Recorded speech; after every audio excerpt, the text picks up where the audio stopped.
This channel does not promote any violent, harmful, or illegal activities. All content provided by this channel is meant for an educational purpose only.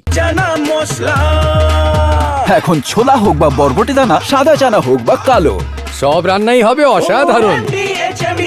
মারখেও মাটি কামড়ে আন্দোলনে রয়েছেন চাকরিহারা শিক্ষকরা। বৃহস্পতিবার রাত থেকে বিকাশ ভবনের সামনে তারা টানা অবস্থানে রয়েছেন। রাজ্য সরকারের বিরুদ্ধে যুদ্ধংদেহী মেজাজে শিক্ষকেরা। চাকরি ফেরত দিতেই হবে, না হলে রাস্তা তারা ছাড়বেন না, এমনটাই দাবি আন্দোলনকারীদের। পরীক্ষা দেবেন না তারা সাফ জানিয়ে দিয়েছেন। এছাড়াও বেশ কিছু শর্ত তারা রেখেছেন। আজও সেই ছবি সকাল থেকে দেখতে পাওয়া যাচ্ছে সেখানে। অবস্থানের নতুন মোড় আমরা কিছুক্ষণ আগে দেখছিলাম, সেখানে এক ব্যক্তি তিনি রবীন্দ্রনাথ ঠাকুর সেজে এসেছেন। তার এই আন্দোলনের অভূতপূর্ব এই আন্দোলনের প্রতীকী রবীন্দ্রনাথ ঠাকুর সেজে আসা এবং অন্যরকম বার্তা দেওয়া এই রাজ্যের শিক্ষা ব্যবস্থা নিয়ে বড়সড় প্রশ্ন। এবং হাতে গীতাঞ্জলি, তারা বলছেন যে কথাঞ্জলি নয়, গীতাঞ্জলি আসল শিক্ষা। কিছুক্ষণ আগেই এই বক্তব্য আমরা শুনছিলাম। যিনি সেজে এসেছেন রবীন্দ্রনাথ ঠাকুর, তার কিছু বক্তব্য আমরা পেয়েছি। আসুন শুনি কি বলছেন তিনি। বার্তা বলতে আমি এদের পাশে, এরা কষ্টের সাথী হতে এসেছি, আদার্স কিছু না।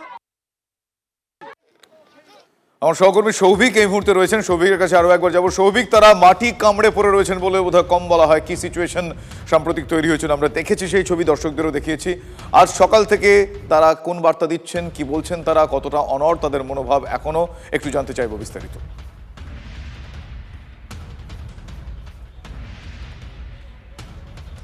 দেখো, চাকরিহারা শিক্ষক শিক্ষিকাদের আন্দোলন কিন্তু আজকে 11 দিনে পা রয়েছে এবং এই মুহূর্তে কিন্তু আমরা বিকাশ ভবনের সামনে রয়েছি। কিছুক্ষণ আগে আইএনটিইউসির তরফ থেকে কিন্তু রবীন্দ্রনাথ ঠাকুরের প্রতীকী সেজে কিন্তু তিনি আসেন, এক ব্যক্তি আসেন এবং মূলত এক হাতে তার গীতাঞ্জলি এবং অপর হাতে গোলাপ ফুল। আমরা জানি যে কয়েকদিন আগে কিন্তু এখানে বিভৎস রকমের গণ্ডগোল হয়েছিল, সেক্ষেত্রে পুলিশ লাঠিচার্জ করে, বেশ কিছু মানুষজন আহত হয়ে রয়েছে গোটা ঘটনায়। এবং তার জন্যই রবীন্দ্রনাথের তরফ থেকে এসছে শান্তির বার্তা নিয়ে, এক হাতে গোলাপ এবং অপর হাতে গীতাঞ্জলি নিয়ে। আমরা সরাসরি যিনি সেজে এসছেন তার সঙ্গে একবার কথা বলে নেওয়ার চেষ্টা করব, কারণ কিছুক্ষণ আগে কিন্তু পুলিশকে ফুল দিতে চেয়েছিলেন। এখন সেই ফুল কি পুলিশের তরফ থেকে নেওয়া হয়েছে কিনা সেটাই একবার জানবার চেষ্টা করব। পুলিশরা ফুল নেয়নি, শিক্ষকদেরকে ফুল দেওয়া হচ্ছে। রবীন্দ্রনাথ ঠাকুর আজকে এসছেন। আমাদের এমনি মুক্তধারা নিয়ে আজ প্রজেক্ট চলছে আগে থেকে। আজ মানে আমাদের গভর্নমেন্ট স্কুলে শিক্ষক নেই, নিয়ে টিচার নেই, স্টুডেন্ট নেই, তার সাথে সাথে এই শিক্ষককে মারা হয়েছে। শিক্ষক মারা মানে পণ্ডিত ঈশ্বরচন্দ্র বিদ্যাসাগরকে মারা হয়েছে। কিছুক্ষণ আগে তো গোলাপ ফুল দিতে আসছেন, গোলাপ ফুল কি নিয়েছে? নিলেন না পুলিশেরা? কি বার্তা নিয়ে এসেছিলেন? শান্তির বার্তা। এখন তারা নিলেন না, তাদের ব্যাপার, সেটা আমি কি বলবো। আমাদের ডিমান্ড চাকরিটা ফেরত আসে। আন্দোলনে থাকবো কিনা জানি না, যারা নিয়ে এসছেন তারা থাকবে। আমি তো প্রফেশনাল ভাবে শিল্পী হিসাবে। আপনার এক হাতে গীতাঞ্জলি, অপর হাতে গোলাপ, মানে এটা কি বোঝাতে চাইছে? শান্তির বার্তা কতবার বলবো। শান্তির বার্তা নিয়ে এসছে, তার যেটা বক্তব্য যে বিগত কয়েকদিন ধরে এই বিকাশ ভবনের সামনে যে ঝামেলা হচ্ছে, সেই ঝামেলার জন্যই কিন্তু মূলত তুমি দেখতে পাচ্ছ যে চারিদিকে কিন্তু সমস্ত চাকরিহারারা রয়েছেন এবং মূলত পুলিশের কাছে কিছুক্ষণ আগে তার তরফ থেকে গোলাপ ফুল দেওয়ার চেষ্টা করা হয়, যদিও পুলিশের তরফ থেকে নেওয়া হয়নি। রবীন্দ্রনাথ যিনি এসছেন প্রতীকী রবীন্দ্রনাথ সেজে, তিনি তার যেটা বক্তব্য যে শান্তির বার্তা নিয়ে এসছেন। বেশ কয়েকদিন ধরে এই বিকাশ ভবনের সামনেই কিন্তু গণ্ডগোলের সৃষ্টি হয় এবং চাকরিহারাদের আজকের কিন্তু 11 দিনে তারা পা পড়েছে তাদের আন্দোলন। অর্থাৎ আইএনটিইউসির তরফ থেকে কিন্তু সেই চাকরিহারাদের আন্দোলনকে সমর্থন জানিয়েই কিন্তু মূলত আজ আসা বিকাশ ভবনের সামনে এবং প্রতীকী রবীন্দ্রনাথ সেজে এক হাতে গীতাঞ্জলি এবং অপর হাতে গোলাপ ফুল নিয়ে শান্তির বার্তা দিতে এসছেন। ধন্যবাদ সৌভিক। অন্যদিকে রাজ্য সরকারকে তীব্র আক্রমণ করলেন শুভেন্দু অধিকারী। ক্ষমতা এলে যোগ্যদের চাকরি সুনিশ্চিত করার দাবি জানাচ্ছেন বিরোধী দলনেতা। খেয়ালি পোলাও, গোটা বিষয়টা এভাবেই কটাক্ষ করেছে তৃণমূল। দায়ী তো একজনই, মমতা ব্যানার্জি। নিষ্কৃতি একজনই পাবেন, এত বাতিল করে লাভ নেই। একজনকে বাতিল করুন 26-এ, সব সমস্যার সমাধান হবে। আর আমি কথা দিচ্ছি, বিজেপির আমি এখানে অন্যতম যারা নেতৃত্বের মধ্যে একজন, আমরা বিজেপিকে সরকারে আনলে যোগ্য অযোগ্য 1 মাসের মধ্যে বেছে ওএমআর আপনারা পুড়িয়েছেন, কিন্তু সিবিআই গাজিয়াবাদ থেকে হার্ড ডিস্ক উদ্ধার করে বলে দিয়েছে কারা যোগ্য কারা অযোগ্য। পেপারস তো আপনার কাছে আছে, কিন্তু আপনি যাদের টাকা নিয়ে দিয়েছেন এবং আপনার পার্টির যে ক্যাডাররা, এমএলএর ভাই, এমপির আত্মীয়, কাউন্সিলরের ছেলে, এদেরকে বাঁচানোর জন্য তো আপনি আজকে এই নাটকটা করছেন, এই ড্রামাটা করছেন। খেয়ালি পোলাওয়ে অনেক কিছু ঘি ঢালা যায় ক্ষমতায় আসলে। প্রথম তো এটাই একটা বিশাল বড় কথা বলে দিলেন, যার কোনো রকম সম্ভাবনা সামনের 50-60 বছর 100 বছরেও নেই যে বিজেপি এখানে ক্ষমতায় আসতে পারে। সুতরাং তার উপরে খেয়ালি পোলাও। আমি তো শুনেছি বিজেপি অফিসে অনেক সময় আলোচনা হয় নাকি যে বলে দাও না যে লক্ষ্মীর ভাণ্ডারটা আমরা 10,000 টাকা করে দেবো, কারণ আমরা তো ক্ষমতায় আসবো না, করার দায়িত্বও থাকবে না। এই মনোভাব নিয়ে যারা রাজনীতি করে তাদের সদার্থক রাজনীতিবিদ বলা যায় না। অন্যদিকে আবারও আন্দোলনের ওপর নেমে আসলো পুলিশের লাঠিচার্জ। বিকাশ ভবনের সামনে চাকরিহারা শিক্ষক শিক্ষিকাদের ওপর লাঠিচার্জের অভিযোগ ওঠে এবং এই অভিযোগ পুলিশের বিরুদ্ধে উঠছে। যদিও পুলিশ বলছে যে তারা টানা সংযত ছিলেন। পুলিশের ওপরে আবার ইট বোতল ছোড়া হয়েছে বলে পুলিশ পাল্টা অভিযোগ করে, আর যেটুকু প্রয়োজন ছিল সেটাই করা হয়েছে, এমনটা দাবি করছেন এডিজি আইন শৃঙ্খলা। আসুন বিস্তারিত দেখি।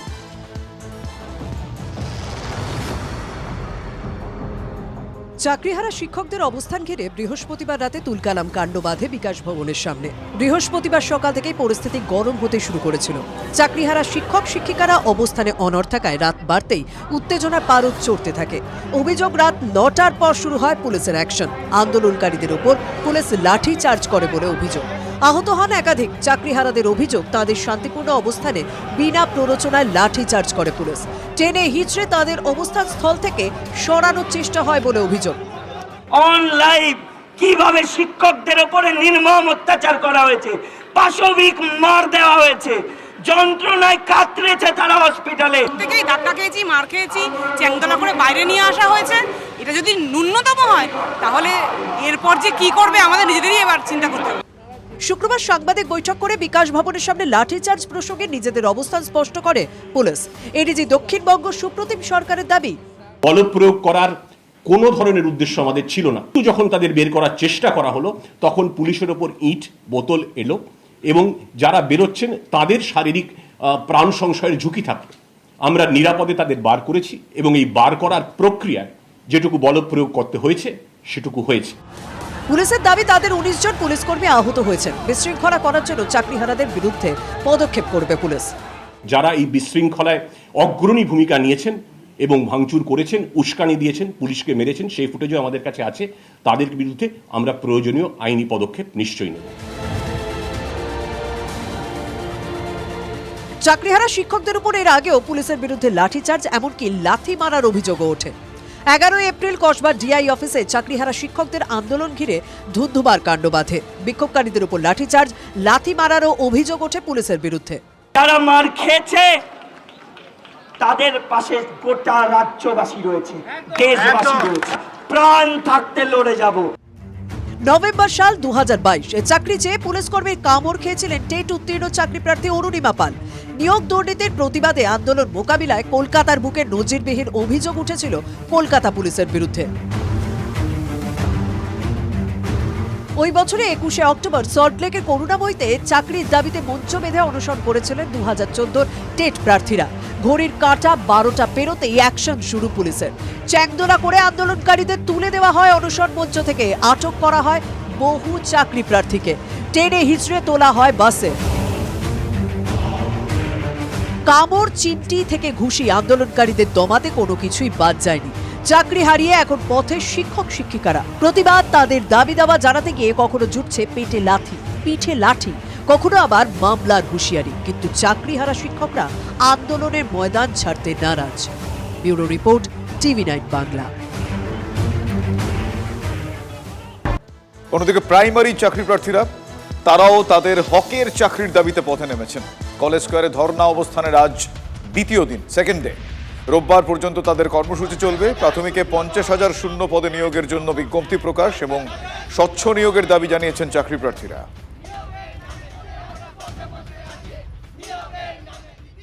মুখ্যমন্ত্রী বারবার শূন্যপদের কথা বলেন, 10,000 শূন্যপদ, বিভিন্ন চাকরিতে 10,000 শূন্যপদ আছে, প্রাথমিকে বা শিক্ষক নিয়োগে 2 লক্ষ শূন্যপদ আছে, কিন্তু আমরা কোথাও সেই শূন্যপদে ইন্টারভিউ নোটিশ দেখতে পাচ্ছি না। তো 50,000 শূন্যপদের দাবিতে আমার নোটিশ চাই, আমরা এই জন্যই রাস্তায় নেমেছি এবং এই লড়াই আমাদের জারি থাকবে যতদিন না পর্যন্ত আমাদের নোটিশ আর না আসছে। পুরোটা সন্ত্রাস চালানো হচ্ছে। আজকে রাস্তায় শিক্ষকদের ফেলে মারা হচ্ছে, আমরা হবু শিক্ষক, আমরাও যখন দাবি জানাতে যাচ্ছি আমাদেরকেও মানা হচ্ছে। আমরা আজকে এখানে কোর্ট পারমিশন নিয়ে বসেছি, আমাদেরকে আন্দোলন করার জন্য, নিজেদের দাবি জানানোর জন্য কোর্টে কেন যেতে হবে, কেন পয়সা খরচ করে পারমিশন বার করতে হবে, কেন নিয়োগ সরকার দিতে পারবে না, মুখ্যমন্ত্রী এক এক সময় এক এক বার্তা দিচ্ছে। বাহ, এবার রয়েছে স্বাদ। হ্যাঁ, অপূর্ব স্বাদ। এমডিএচ এর চাঙ্কি চাট মশলা, জীবনে আসল স্বাদ জাগলো। আসল মশলা, এমডিএচ।